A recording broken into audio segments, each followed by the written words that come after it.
José Joaquín Carrera Moreno. ¿Y nos vas a hablar de quién? De mi tío, hermano de mi madre, Manuel Moreno Barranco, asesinado en la cárcel de Jerez en 1963, y a su vez huérfano, pues mi abuelo materno, Manuel Moreno Durán, es un desaparecido de la Guerra Civil en Jerez a los 26 años y desapareció un 26 de agosto del año 36. Vamos a empezar un poco hablando de tu abuelo, Manuel Moreno. Sí. ¿Qué le ocurre a él?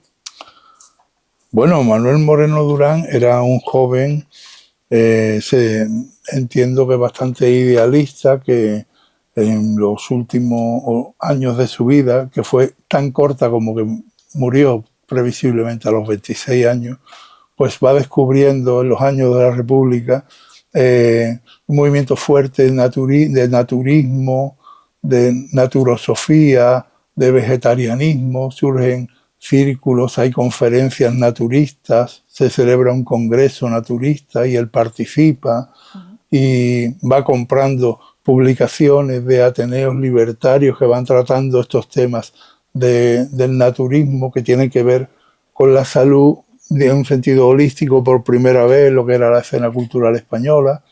Y entonces él participa ilusionadamente en grupos, y en concreto en un círculo vegetariano que van a formalizar en el propio año 36, aunque ya participaban en algunas actividades sueltas del año 35 o 34, es hasta el 36 cuando se formaliza, con la mala suerte de que se formaliza más o menos en marzo ese grupo, y 3 meses después pues son perseguidos todos los miembros adscritos a ese grupo como parte de la represión general contra, no solamente contra comunistas y masones, y todo lo que oliera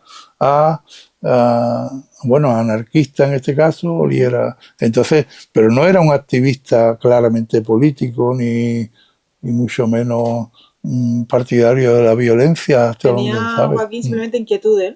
Inquietudes porque se descubre un nuevo tratamiento de los temas de salud, de los temas de la higiene, de los temas de la nutrición, de la importancia de la escuela al aire libre, muchos aspectos que te van dando pues una idea muy distinta de lo que había sido hasta ahora la educación católica y cerril, ¿no?, que había en España. Claro, algo diferente. Sí. Eso hace que tu abuelo esté registrado en una lista.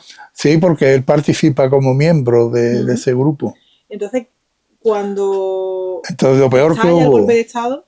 Claro, lo peor que hay en estos casos, y yo lo he conocido después en otros casos, como cuando el intento de golpe de Estado de Tejero, también he vivido de cerca como hubo que enterrar listas de militantes de comisiones obreras en un pinar por ahí perdido, que por cierto después no se encontraba el sitio donde era. Pero claro, lo peor, o quemar. Hubo libros que se quemaron en la Joyanca, o hay todo tipo de circunstancias, porque lo peor es que te cojan con las manos en la masa, no ya de una serie de libros, que también enterrar libros, eso lo he conocido también en la familia, se enterraron libros en un arcón de madera para intentar salvarlos, ¿no? Otros fueron quemados. Ajá. Pero si te cogen con la lista de militantes de un grupo, es un desastre. Él sabía que estaba en una lista. ¿Quién le dice tienes que irte de aquí? Porque no, nadie. Van a buscarlo. Un grupo de falangistas con un camión. Ajá. Y entonces, en una primera ocasión, logra huir por una puerta trasera donde estaba.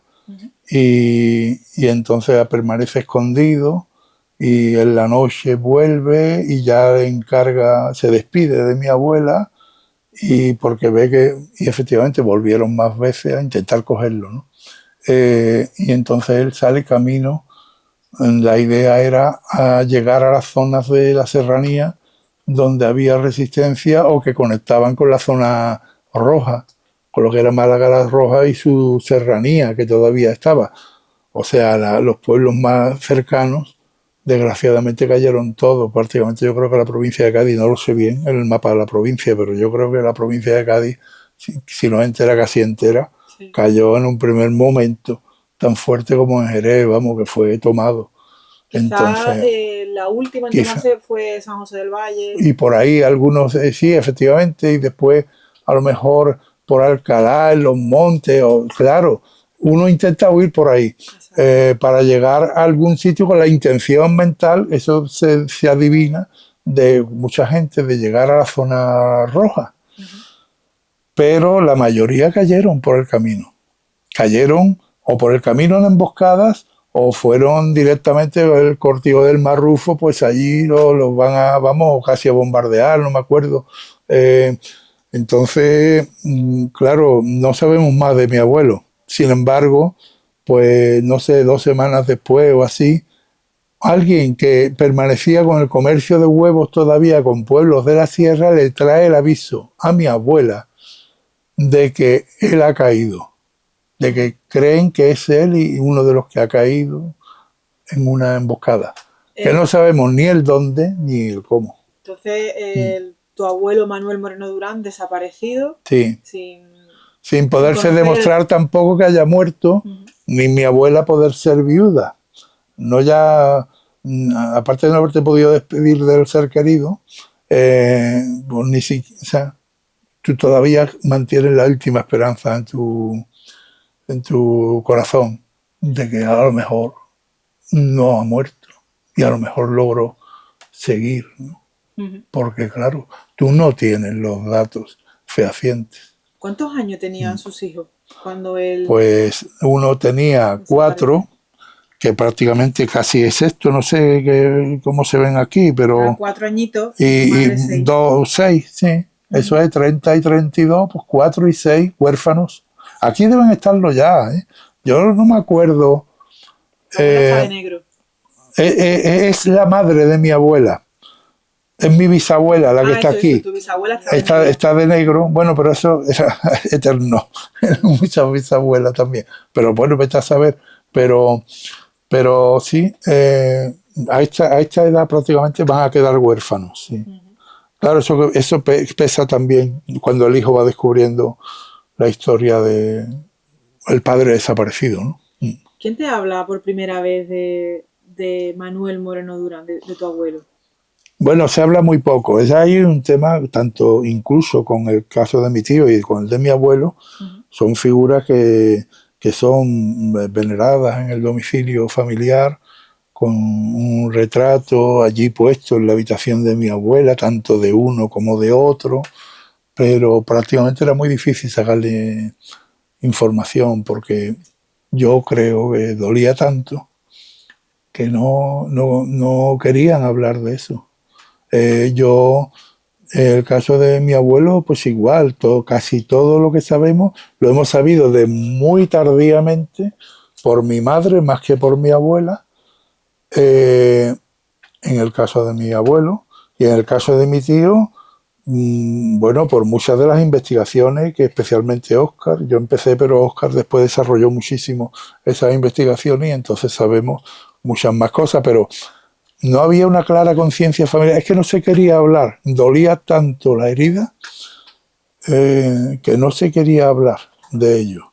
Entonces, una espesa sombra de silencio, pero no era un fantasma ausente, era un fantasma omnipresente, pero del que tú no logras, bueno, pero explícame, no, eso notabas que no se quería y que hacías daño.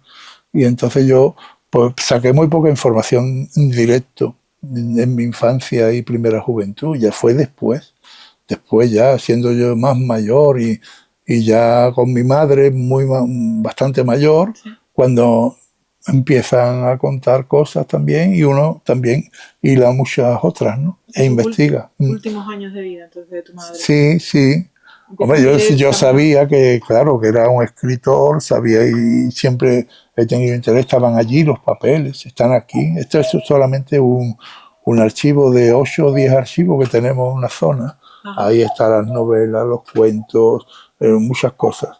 Todos los documentos que ahí recogemos escaneados, los periódicos del exilio, todo lo tenemos. Pero eso ha sido fruto no de en mi casa de mis padres, lo único que había era los papeles de las novelas y los cuentos. Todos los documentos políticos han sido buscados por nosotros en archivos de Europa y de Estados Unidos, ¿no? Joaquín, con la desaparición de tu abuelo materno, ¿cómo influye? ¿Cómo se queda la familia? ¿Cómo se queda tu madre, tu abuela? Bueno, muy mal, muy mal. Entonces, ¿cuál es su situación? Claro, mi situación es que no tiene medios de vida. Entonces, mi abuela, que entonces tenía, pues, si nació en el 7, tenía 29 años y que era una mujer educada no para trabajar duramente, sino, bueno, pues educada pues, con un nivel de cultura bastante alto para su época.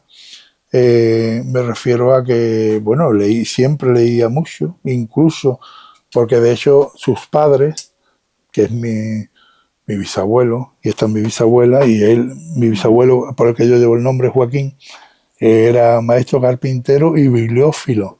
Entonces, en la casa familiar sí había, y hay todavía un montón de libros desde el siglo XVIII y XIX, porque había una tradición y entonces ahí había muchos libros. Él se va a encontrar con una biblioteca. El de niño ya tiene una biblioteca porque la tiene su abuelo, ¿no? Y entonces él empieza con esa biblioteca. Y después, claro, hay una evolución, porque uno puede estudiar, yo lo he estudiado y hay un artículo en Wikipedia que prácticamente lo redacté yo. Tenemos Wikipedia en español, en inglés y en francés, pero es lo mismo, básicamente. En la Wikipedia en español pues está muy bien, te va a explicar, por ejemplo, los primeros años ya tras la infancia, pues va a venir Emilio Salgari, va a venir El Coyote, va a venir una serie de lecturas de ese tipo, ¿no? Y después van a llegar otras y después otras, y se puede hacer una evolución, una biografía intelectual, ¿no? Pero allí había muchas más cosas, allí estaba Blasco Ibáñez, ahí estaba Sherlock Holmes, las primeras ediciones españolas, entonces él ha leído en esa biblioteca muchas cosas. Pero la familia cae en la pobreza. Cae en la pobreza, entonces los padres le ayudan y también alguna prima para que mi abuela, sí, para que monte la lechería, que la cogen arrendada, que quedaba vacía, no sé qué, en la calle Levante. Vale. Y entonces coge la lechería y empieza a trabajar. En donde está el edificio ahora de el antiguo de la Voz del Sur, el edificio ese blanco, pues ahí una parte, es que hoy eso ya no existe, desapareció cuando montaron el edificio entero blanco. Y allí había una lechería y ahí estuvo desde el año 37 hasta el año 80 o así. Y entonces trabajaba ella y mi madre de niña la ayudaba en la lechería, por ejemplo, a servir vasos de leche caliente, porque la gente no tenía para comprar litros de leche siquiera y querían a lo mejor tomar un vaso de leche caliente, se lo tomaban en la lechería, ese tipo de cosas. ¿Tu madre llegó hoy al colegio? Mi madre llegó ahí al colegio, sí, estudió primero los estudios básicos, que no sé cómo se llamarían entonces, y después también estuvo en la escuela de comercio. Pero ya después lo dejó. Igual que su hermano, ¿no? Sí, después lo dejó. Y después ya más tarde, años más tarde, se casó. Pero, pero sí que trabajó en la lechería. Mi madre se le llamaba popularmente Medio Jerez, que pasaba por allí. Y era nena, claro, porque era la nena que estaba en la lechería. ¿No? Y entonces mi madre, hasta su muerte, con 77, 78 años, era nena. Incluso en la esquela final le pusimos Petra Moreno Barranco, nena.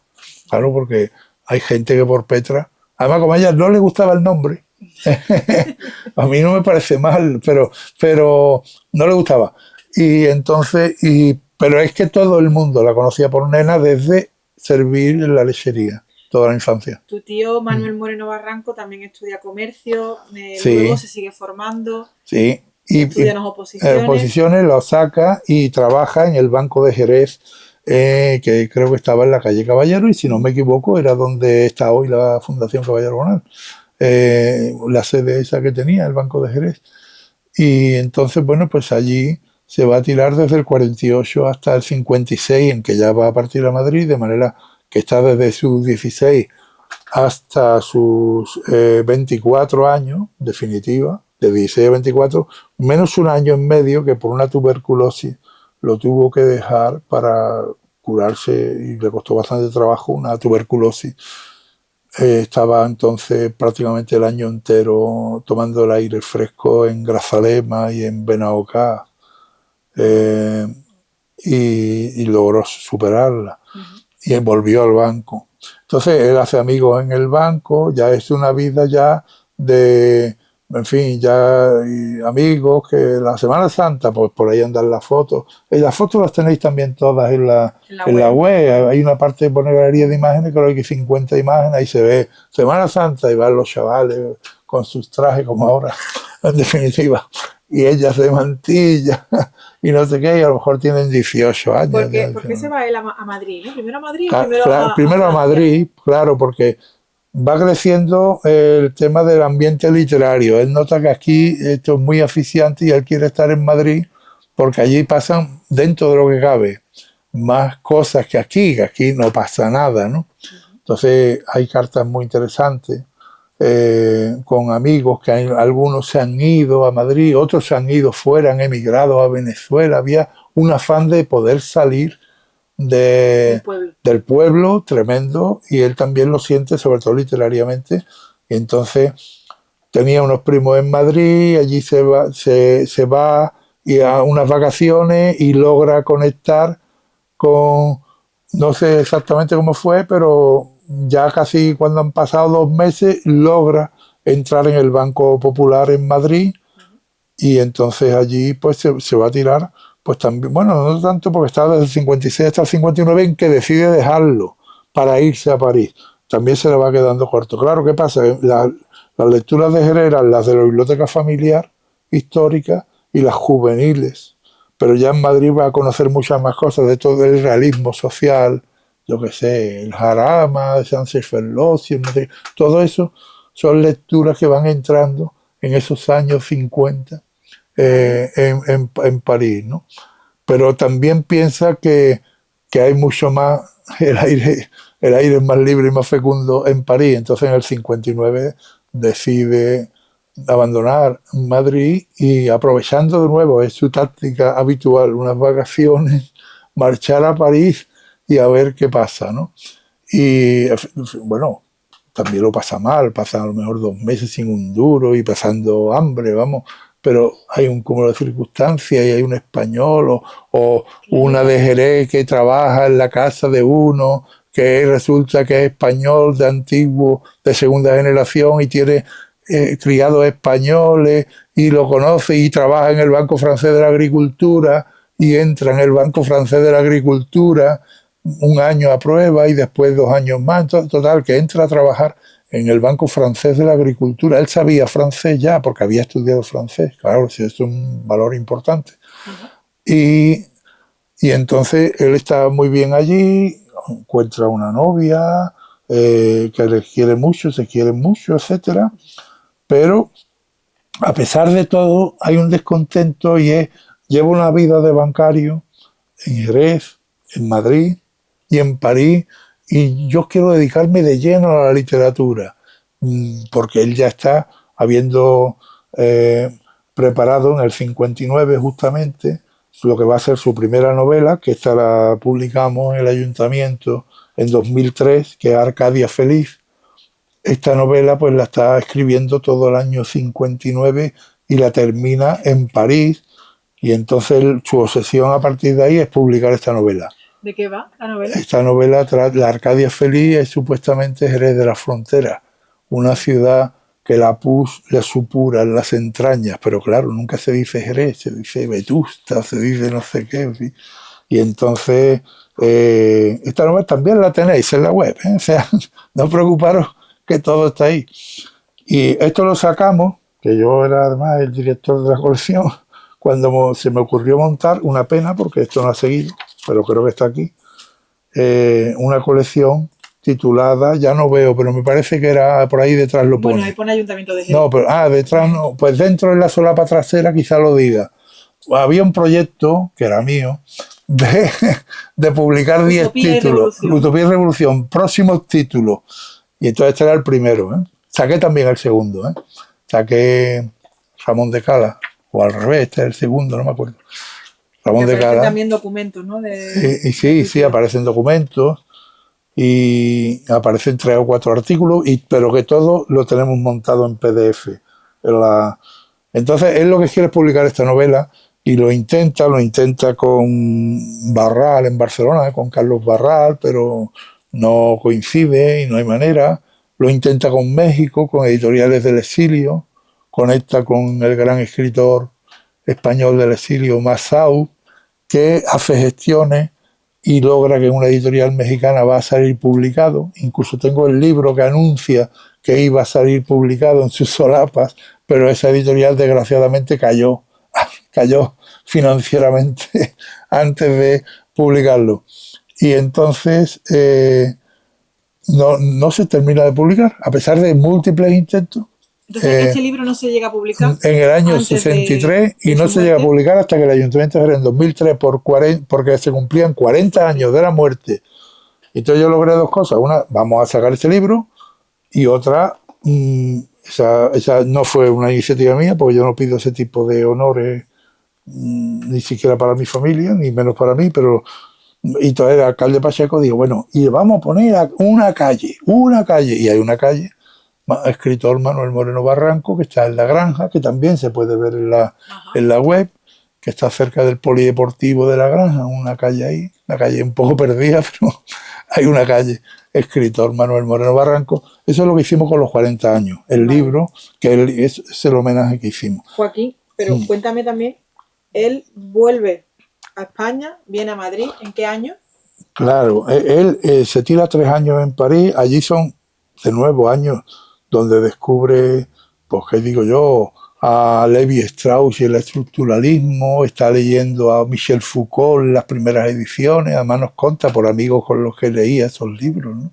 Allí, porque conoce también amigos españoles con esas inquietudes, conoce al exilio en París, e incluso vive con uno de los viejos anarquistas del exilio en una de sus estancias, digamos, se aloja junto con él, así que él va teniendo un trato, como era lógico, con la gente española y del exilio, que eran del exilio en su mayoría. También con jerezanos. Con algunos de jerezanos, sí. Paco Retamero.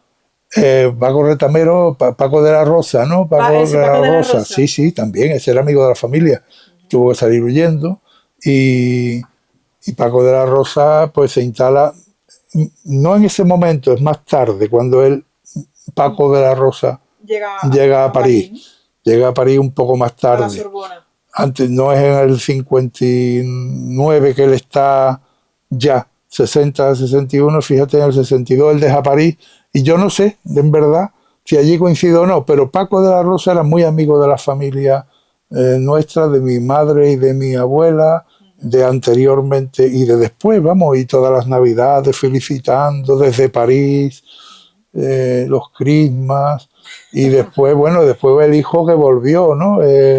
¿Cómo se llama? El hijo de Paco. Paco también, ¿no? Paco. Que ese, bueno, ya volvió, ¿no? Se llama igual, vamos. Sí.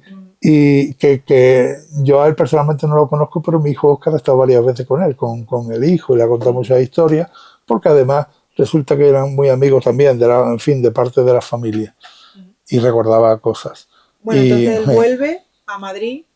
Vuelve a España para Barcelona, para intentar, cerca de la editorial Barral, de Carlos Barral, sí, que había unos talleres y la posibilidad de integrarse en la editorial, y entonces él cree que eso va a ser así al punto de que abandona el Banco de París con un exceso de optimismo.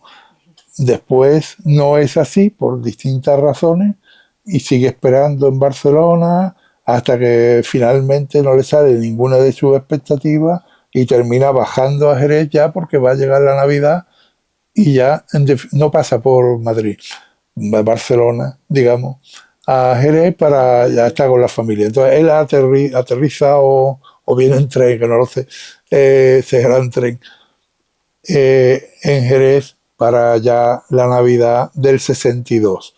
Y entonces ahí empieza a colaborar con algunos amigos que él tenía por aquí de antes, y ahí es donde viene el asunto también de lo que va a pasar con la máquina, panfletos y todo eso, que va a devenir en que a final de enero hacen un registro en la casa, se llevan papeles, pero no encuentran la máquina, y después ya el 13 de febrero vienen y lo detienen. ¿Pero por qué él es sospechoso él?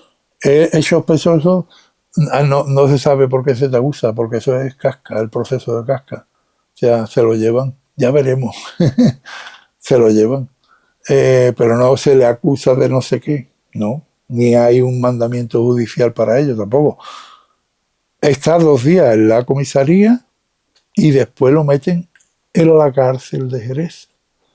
Y entonces, finalmente, poco más se sabe, aunque se sabe algo más, como cuento ahora, hasta que se cae por una baranda, por accidente o porque estaba loco, según dice después el gobierno franquista.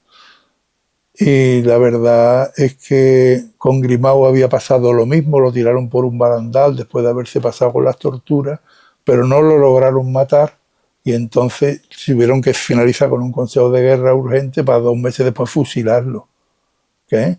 Pero eso después de haberlo tirado, pues, diciendo, también pasó después con el estudiante Enrique Ruano, en fin, también los tenemos documentados a todos en la web. O sea, hubo una estrategia repetitiva de la dictadura del franquismo por el cual al menos 5 o 6 personas caían. Incluso hay un poeta francés que escribe un poema muy interesante, también está ahí.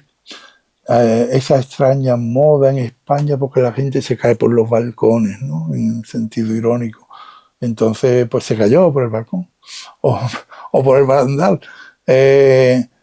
Pero lo llevan al entierro, como dije, o antes comentaba, pero ahora vuelvo a decir.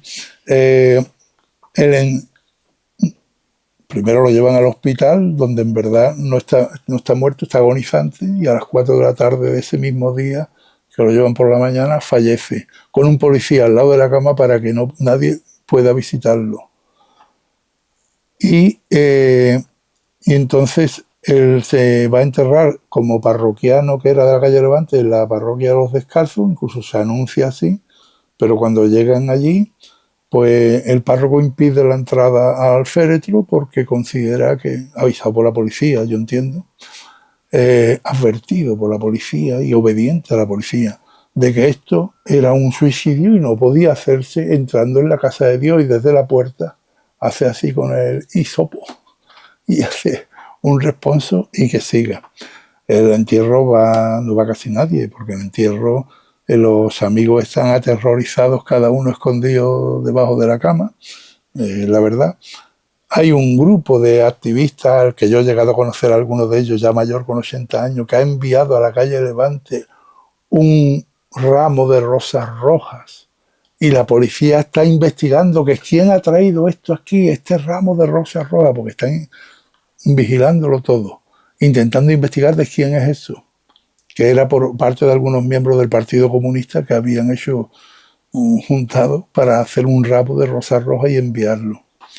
Yo he conocido a la persona que lo hizo después. Y van muy pocos asistentes, los familiares poco y poco más. Vamos, había más policía que familiares en el entierro. Y entonces lo entierran en un sitio provisional, en un nicho, y permanecen una pareja de guardias civiles durante 15 días vigilando el cementerio y vigilando esto para que no vaya a ser que intenten alguna cosa rara. Pero claro, pasan 2 semanas y ya dicen, bueno, pues ya os podéis quitar de allí, ¿no? A la pareja de guardias civiles, eran guardias civiles. Y entonces hay un movimiento organizado por lo que era la resistencia interior, de acuerdo con gente de la resistencia exterior desde Nueva York, porque había en definitiva, el mayor eco que esto coincide no es tanto por la vía de los comunistas que están con los de Grimao, y esto como no era del Partido Comunista, bueno, pues se citan en 2 ocasiones, pero muy puntualmente, no con el énfasis ni con el ahínco que se trataba a los camaradas.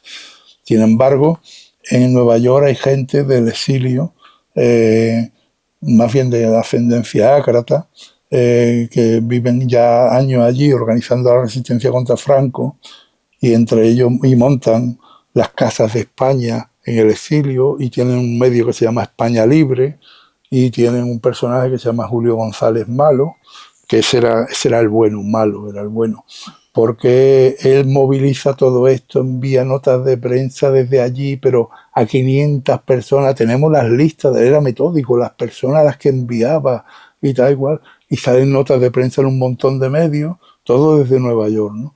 Y entonces él logra conectar con la resistencia interior, tenía sus conocimientos, y habiéndose ido la vigilancia del cementerio, una noche se realiza la exhumación clandestina de ese cadáver, de ese nicho, y con 2 doctores, todo eso lo cuenta el artículo de Óscar que abre la web también, se realiza una autopsia clandestina con fotografías que se envían a Nueva York y donde informan de que efectivamente todo lo que hayan visto coincide con una tortura de haber estado colgado boca abajo con las fracturas de tobillo propias de cuando te torturan boca abajo.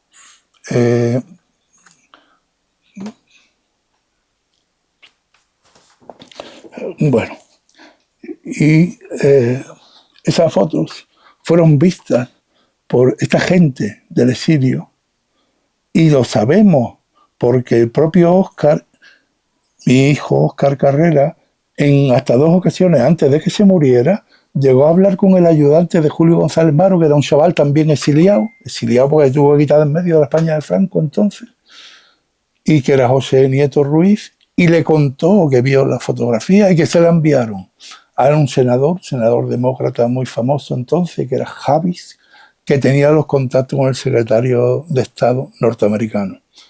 Entonces, sabemos que se realizó esto, que llegó allí, a Nueva York, que llegó a manos del senador y que lo movió con la Secretaría de Estado, que como Asuntos Exteriores, ¿no?, de Norteamérica, de manera que logramos una movilización, y es que el Secretariado de Estado norteamericano hizo una pregunta pública al gobierno de España, lo cual se vio obligado a contestar Manuel Fraga Iribarne, entonces ministro de Información y Turismo, pero porque no es que contestara a la familia, ni contestaba porque le estaba exigiendo una explicación América, el socio que estaba ahora desde las bases, ¿verdad?, ya metiendo baza.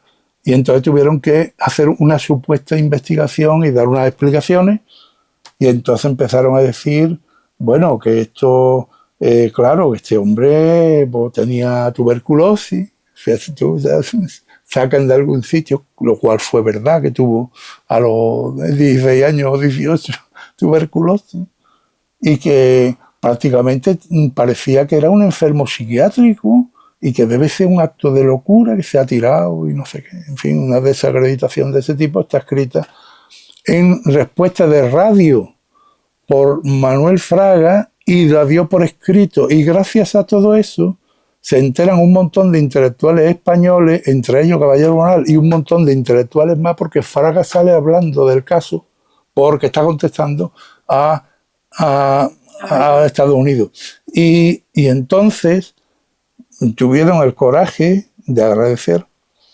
de escribir una carta exigiendo claridad en las confusas circunstancias sobre la muerte de Manuel Moreno Barranco, no sé cuánto, y también está ahí la carta, y está la contestación airada de Fraga a todos y cada uno de ellos, que más o menos de forma velada te está diciendo: ten cuidado con lo que estás diciendo, porque yo sé quién eres tú, ¿no?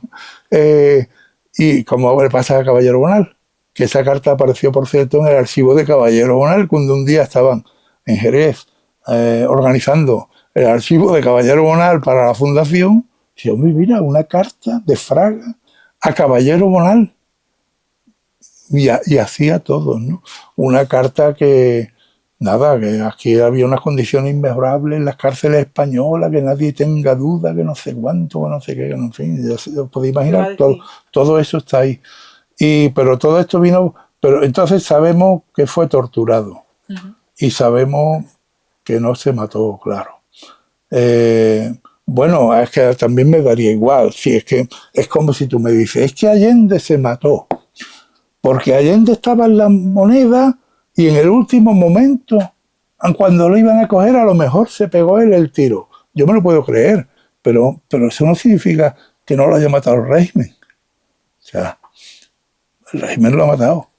Si a ti te torturan de una manera bestial y tú ya no ves más salida y desesperado te tiras por un sitio para acabar con el inmenso dolor, tú no eres un loco. Tú eres alguien, bueno, que sabes que te van a matar, vamos, que de todas formas te van a matar. Un momento, o sea, sí. Un momento. Voy a parar, voy a hacer otra. Quería preguntarte, Joaquín, ¿en qué momento tu hijo Óscar empieza a investigar sobre la historia de Manuel Moreno? De tu tío abuelo. Bueno, la fuerte en los últimos, yo qué sé, en la última década. Claro, cuando yo estaba haciendo esto, él no estaba todavía con esa investigación. Yo hice unos avances, o sea, yo aquí escribí unas cosas. ¿Tú hablabas con tus hijos sobre...? Sí, yo he hablado, por supuesto, con ellos y he escrito unos artículos, pero que no llegan ni de lejos a la profundidad que ha llegado Óscar como investigador, ni de lejos. Pero bueno, el camino sí estaba iniciado ahí y los documentos estaban ahí y entonces él ha seguido ya montones de pistas. Si veis ese artículo titulado, creo recordar, Vida y asesinato de Manuel Moreno Barranco, un cántico a la vida en pleno franquismo, el primer artículo que ahí aparece en la web, porque yo he querido que sea el primero porque es el que más completa. Después puede haber todo tipo de documentos, todo tipo de revistas, de ecos, muchas cosas que hay. Pero ese lo completa un poco todo. Veréis que hay unos agradecimientos a montones de personas que han logrado llegar a hablar, por ejemplo ese, con el hombre que estaba en la Secretaría de Nueva York y recibía la revista España Libre y vio la foto y lo cuenta. Qué fuerte. Y entonces ha llegado a hablar 2 veces con él, la tercera ya estaba mal de la cabeza, la hija le había quitado el móvil y la cuarta dicen que se ha muerto. Así es la vida también. Entonces ya muerto. Entonces Óscar ha llegado todavía, aún así, en esta última década, a unos últimos, a mucho, porque claro, pero cada día que pasa ya no hay más donde buscar en el sentido de personas vivas. Se llega tarde, ¿no? Claro. Por tiempo. Y yo, que lo pude haber hecho más a fondo, hice lo que pude, pero dejé muchas pistas, incluso a manuscritas. El año 78, las primeras pistas, y Óscar decía, claro, pero si tú hubieras hablado con Juan Goytisolo, sí, pero hoy parecen las cosas más fáciles. No era tan fácil localizarlo, hablar, porque por ejemplo Juan Goytisolo tiene que ver con la recomendación de esta obra, lo conocía de allí, hay muchas cosas. No solo eso, sino también en aquella época hablaba de esto. Claro. Que no era tan sencillo. No era tan fácil. Porque el miedo seguía instalado. Sí, además. Y entonces, bueno, y el caso es que en los ecos de la muerte, hasta Neruda se hace eco de la muerte. Lo he dejado aquí porque es curioso. No sé si había un marcapáginas, Fátima. Sí. Neruda se hace página de la muerte de Manuel Moreno Barranco. Sí, hay un prólogo. Aquí. Vaya, hombre. Bueno, pues aquí, en este prólogo, que está escrito para un libro de poesía cubana, hablando y contando los periódicos de París, dicen los periódicos de Santiago, lo dice en junio del 63, hablan del asesinato del poeta, es que le llamaban poeta, eso no sé si ahí dice poeta, pero en muchos sitios sí, pero es porque ahí hay... Aquí. Vale, sí, es que nada a la izquierda. Sí, bueno. Dice, dentro de un manojo de copiúes arrancados a un bosque de Lonquimay o Pucopío, Sí. a 12 poetas de la frontera. Sus voces son cálidas y húmedas, por muchos senderos trabajan los Sí, pero a lo patagones. mejor la página anterior, ¿de dónde empieza? No, es que no sé. No, Empieza hablando de los periódicos parisienses. Página 66, que me dijo ayer Fátima. ¿No era? no. Vaya, hombre, entonces. Lo dice al principio. ¿Cómo? ¿No era 66? París, los periódicos parisienses, Eso es. comentan las noticias sobre un nuevo crimen cometido por los verdugos fascistas, el Sí. asesinato del joven poeta Manuel Moreno Barranco. Detenido en febrero de este año, Barranco falleció a los 10 días de su arresto en el hospital de la cárcel. Las autoridades franquistas comunicaron a sus familiares un pretexto similar al utilizado cuando quisieron asesinar por primera vez Claro. a Julián Grimau, diciéndoles que intentó suicidarse arrojándose por la ventana de la cárcel. Pero esta versión quedó desmentida cuando los verdugos franquistas, para ocultar las huellas de la tortura a que habían sometido a Moreno Barranco, negaron el permiso a la madre del joven poeta para que visitara a su hijo agonizante. Sí. 14 de junio de 1963, Valparaíso. Ahí tiene. Pablo Neruda, España canta a Cuba. Sí. O sea que hubo mucho eco. Hubo mucho eco internacional. Todo está en la web. O sea que, bueno, y habrá más cosas, desde luego, porque si esto salió en periódico de Santiago, aparecería en el Mercurio y no lo tenemos. Pero, en fin, ya es una investigación inacabable. Pero Joaquín, la pregunta eco. es, ¿en qué momento, en qué punto de inflexión tu hijo Óscar empieza a interesarse tantísimo para investigar y rascar tanto? ¿Por qué? Bueno, el porqué es porque es una sombra que él descubre en la familia que todavía tiene mucha sombra. Y él tiene, no es que sea mi hijo, pero es que es verdad, una capacidad investigadora notabilísima. Pero notabilísima, es uno de los grandes intelectuales que yo he llegado a conocer, pero con diferencia. Pero, insisto, aparte del hecho biológico. No, es verdad, él tiene escrito 7 libros, a cuál más complejo. Y entonces ha cogido esto con una serie de preguntas y ha logrado hacer mucha luz sobre este puzzle que estaba realmente muy confuso. Yo por eso insisto en que lo más claro es la lectura de su artículo Vida y Asesinato. Y es más, yo quería haber sido él el que hiciera esta entrevista, pero hoy está en Tailandia y hace 3 días estaba en Malasia. Y bueno, y me insistía que fuera yo. Digo, hombre, sí, es verdad que yo soy más cercano a la figura. Eso es verdad. Pero él tiene más conocimiento que yo, aunque yo tengo un conocimiento vivencial de la infancia que él no tiene. Él tiene, desde luego, el conocimiento absoluto de todo lo que sabe. ¿Conociste a tu tío? Yo lo tengo en mi memoria, pero claro, dudo de que puede ser un invento mío también, porque claro, yo nací en el 59 y yo si lo vi lo pude ver hasta con 3 años y medio, pero no más. Pero yo lo tengo en una escena concretamente, en un salón de casa, con las gafas doradas. Yo lo tengo en la cabeza. Pero mi hermano, que es mayor que yo, 1 año y medio así, dice que sí, que lo recuerda de más cosas. Claro, podía tener 5 y medio. ¿Sabes cómo era él, de personalidad? ¿Qué te ha contado Bueno, tu madre? sí, no, pero lo sabemos también por todo. Ajá. Lo sabemos porque, por ejemplo, aquí hay como él desde el año 56 está fuera de Jerez, tenemos una amplia correspondencia con la familia. Te va contando todas las cosas que le van pasando, etcétera, y lo sabemos también por sus escritos de toda índole. Por ejemplo, todo el mundo coincide en que era, y los que lo conocieron aún más coinciden, un gran amante de la vida, era un gran vitalista, y de hecho yo tengo en la web, quizá aparezca una imagen que yo he montado ahí en documento, que es un manuscrito suyo que dice, sin más, viva la vida. Coldplay. Sí, viva la vida, escrito a mano y en grande, yo tengo ahí puesto eso. Qué bonito. Sin más. O por ejemplo, ahí están documentos también. Hace falta con urgencia un derecho internacional que establezca el mínimo de calorías necesarias para un ser humano. Todo aquel que tenga más en detrimento de los demás es un crimen. Entonces, él era muy preocupado de forma notable por la humanidad, muy poco afecto a lo que eran los partidos, no parece tan claro. En todo caso, yo tiendo, sí, en algún caso, lo más que dice, yo más bien sí, yo tiendo hacia la izquierda, más bien socialista, pero no, él no era un militante de Partido Comunista que eran, y desgraciadamente a veces algunos son todavía, de cartón piedra o de otros partidos, y que son de cartón piedra también. O sea, gente que se afilia a una determinada manera en todos los sentidos de ver las cosas y ya no cambia. No, no, él era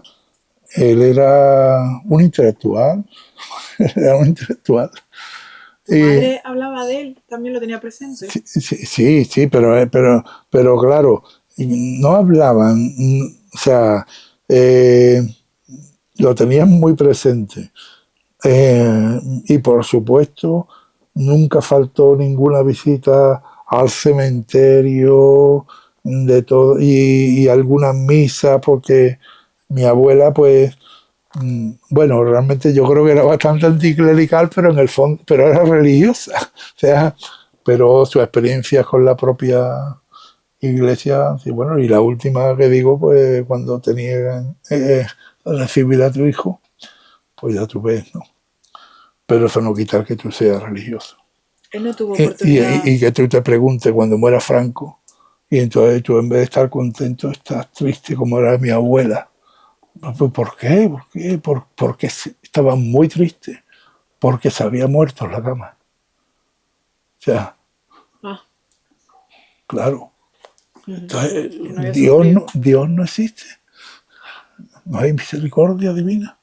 Se murió en la cama. Entonces sí, no, estaba contenta del futuro de libertad, pero ese canalla se ha muerto en la cama. El canalla que se llevó a su marido y a su hijo. Claro, no hay que olvidar eso, que mi abuela, hay dos dramas. Mi abuela murió con 80 años, pero bueno, no lo veo. Muere con 80 años, pero a los 29 matan, podemos decirlo con claridad, porque es así, al marido. Cuando ella tiene 29 y cuando tiene 56, en otra época de la vida, matan al hijo. Y todo lo hace el canalla que muere en la cama. Por lo menos lo inicia, ¿no? Claro. Entonces, eso... Y los gerifaltes que bendicen y los sacaban bajo palio, eso es la iglesia. Entonces, en ese sentido, uno puede ser muy anticlerical, pero eso no significa que tú no tengas tus creencias religiosas. Y yo creo que sí que las tenía, igual que mi madre, pero no desde el punto de vista me apilas, que no, con el que muchos han comulgado en esta ciudad, desgraciadamente. Joaquín, ¿tu tío tuvo la oportunidad de despedirse? ¿Alguna carta? No, nada. Vale. Nada. No preocuparos que esto no es nada. Eso me recuerda un poema de José Agustín Guitisolo, que yo lo tengo por ahí también en la web. Registro. No te preocupes, querida, vuelvo enseguida, cuando se lo lleva la policía, ¿no? Pues es lo mismo. No te preocupes, esto no es nada, yo soy inocente, no te preocupes.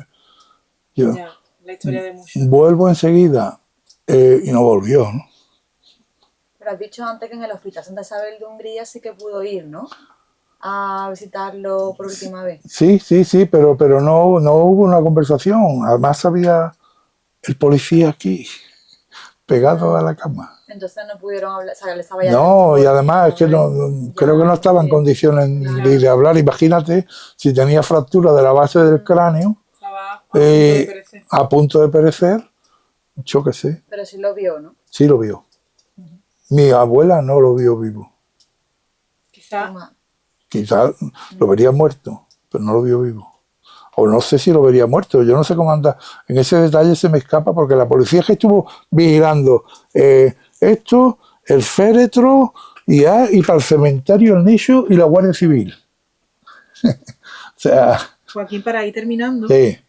Entonces, bueno, esto es un desastre que efectivamente yo no sé si vuestra página agrupa desde la guerra civil o o tal, los represaliados también, los que han pasado por la cárcel, y este Todo. tiene la última desgracia de ser, que yo sepa, pues vamos, nosotros lo hemos calificado a veces como el último muerto de la guerra civil, ¿no? Porque no es una guerra civil, pero en definitiva es lo mismo, ¿no? Es un represaliado con muerto. O sea, no es que te ha tirado 6 años de cárcel, sí, no, muerto, torturado hasta la muerte.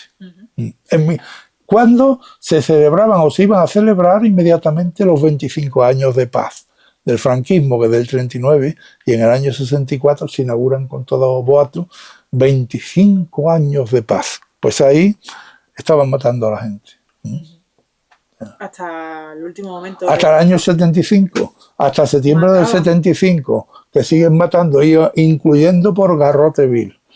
Práctica que puede parecer increíble y una broma, pero práctica que se presume que es piadosa, porque Fernando VII instaura el garrote vil para que por dignidad, lo dice en un bando, pues puedan morir en vez de colgados, sentados, porque se sientan en una silla y te meten por ahí detrás el garrote. Entonces dice que es una práctica para dignificar.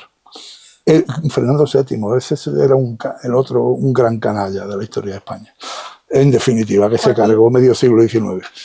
Preguntarte, ¿para ti qué significa también el contar y hablar sobre tu tío y tu abuelo? Hombre, pues significa mucho porque, claro, no ha habido nunca justicia, desde luego. No hay caso. No, los jueces no tenemos nada en contra.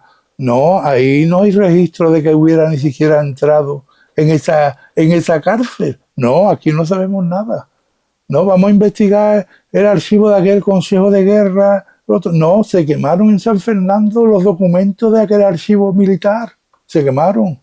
Y cuando vamos a investigar lo que había en el archivo de Jerez, en el juzgado de Jerez sobre esto, no, eso se inundó y también desaparecieron. De manera que tú te encuentras con que es una investigación que podría tener desarrollos por el juzgado de Jerez, porque alguien tuvo que decir algo para que una persona la pasaran de la comisaría a la cárcel, y bajo qué concepto.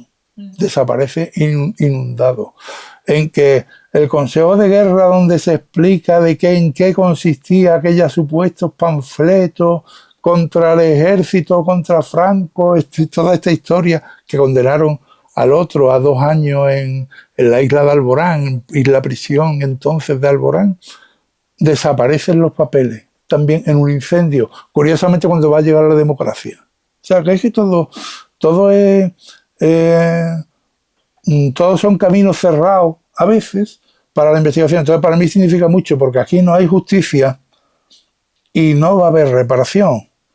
Y entonces, como también dice la propia web, que se abre con una foto suya y un texto de San Agustín, que a mí me parece bastante lúcido, que dice: los muertos son personas invisibles, no ausentes. Son invisibles, pero no ausentes. Entonces, claro, este es un muerto invisible, pero desde luego mi familia no ausente en absoluto. Y yo me alegra el que pueda quedar una huella. Con ese motivo también hicimos esa huella. Con los 40 años hicimos esto, y la calle, y en los 50 años nos esforzamos ahí en sacar esa gran web documental que ha ido creciendo ya con todo el trabajo de Óscar en los últimos años, de manera que con los 50 años hicimos eso. También hicimos un homenaje en el cementerio. ¿Y una palabra que resuma para ti todo este proceso de recuperación de la historia de ambos? Bueno, pues yo creo que si es una palabra, la palabra o 3 palabras. Vale, 3. Dignidad es resistencia. Dignidad es resistencia. Y también lo contrario, si tú quieres. Resistencia es dignidad. Entonces, esto es una historia de dignidad, es una historia de resistencia. Y también una curiosidad, ¿estos 2 nombres aparecen en el memorial del Retiro? Sí, aparecen. ¿no? Aparecen, están allí. Vale. Y también, sí. ¿Manuel Moreno Durán aparece en la libreta del abuelo Viruta? Es que no sé cuál es. Tú dices una lista que está Una publicada en el libro, Es una lista que está en la biblioteca municipal. pero es la publicada en un libro sobre la represión antifranquista en la provincia de Cádiz, con una lista de muertos. Sí, ahí, que tiene. No es Jerez. Es un señor carpintero que se dedicó a. Sí, a registrar yo no a todos sé los si aparece en desaparecidos. esa o no. Sí, ya me acuerdo aquello. Sí, es verdad. Pero no lo sé. No lo sabe. No lo sé. Sí, Manuel Moreno Durán. sí, sí, ahora me acuerdo que se dedicó a registrar Sombrerero. Porque, sombrerero. Bueno, puede aparecer de otras maneras. Vete a No, saber. anotaban los oficios. Era sombrerero, ¿sí? Que es curioso, con el sombrerero loco. De Alicia. Pues ya salía, Joaquín. Muy bien, pues muy bien. No, yo os Un tema agradezco. que no ha salido en cámara, que es el tema de la máquina de escribir, Bueno, que sí. además me ha quedado una duda. Que Tras dice el que- Consejo de Guerra, yo creo que años después, llamaron ¿Cómo a lo mi cogen, madre, no? a ¿Cómo mi lo madre cogen? a San Fernando a recogerla. Porque una Y aquí pregunta, está. has dicho que los panfletos eso... Sí, no los como- conocemos. claro, no los como dice que conocemos. se destruyen, Sí. no has llegado a saber qué información No, se ni supone idea. que estaban esos Sí, panfletos. y alguien habla de versos satíricos, alguien habla de un levantamiento armado, pero ya son fábulas. Y sobre mi tío, las fábulas fueron de toda índole. El policía que lo torturaba venía prácticamente cada día a la lechería de mi abuela hay que ser hijo de puta para eso, ¿no? A decirle, ahí vengo de meter, ahí está escrito, está en la página web, lo tenéis, manuscrito por mi abuela. Y ese canalla me decía, vengo de meterle los dedos.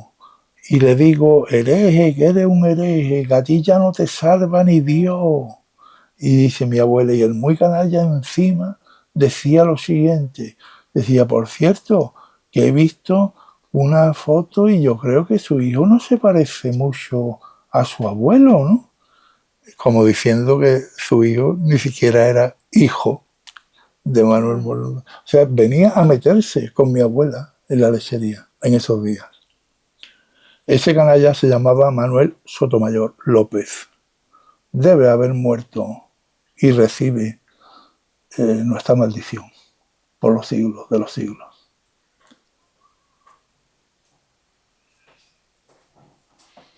Porque tiene nombre y apellido, y no es Franco. ¿Y la máquina?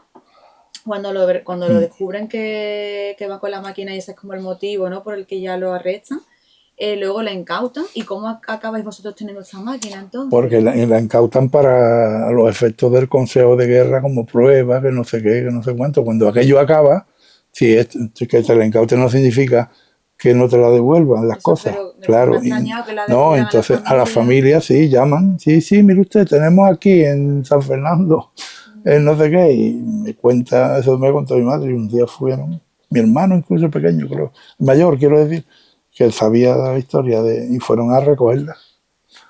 ¿Dónde vivía la residencia de la familia, Joaquín? Calle Levante 3. Calle Levante 3. La lechería vivían. Sí, porque primero se montó la lechería y después, que no teníamos la casa allí, pero mi abuela termina comprando la casa de enfrente y allí hemos vivido siempre, digamos. Y allí transcurre esa detención y todo. El Levante 3. Levante 3. Vale. Y entonces, pues nada, la historia básicamente es así. Pero sobre todo tenéis un buen soporte documental que Hombre, con eso, pues ahí tenéis fotos, documentos, lo que quieras, para ampliar hasta donde tú quieras. Pero vamos, insisto, el artículo de Oscar I, Vida y Asesinato, lo cuenta todo muy bien, lo que para redondear lo que falte.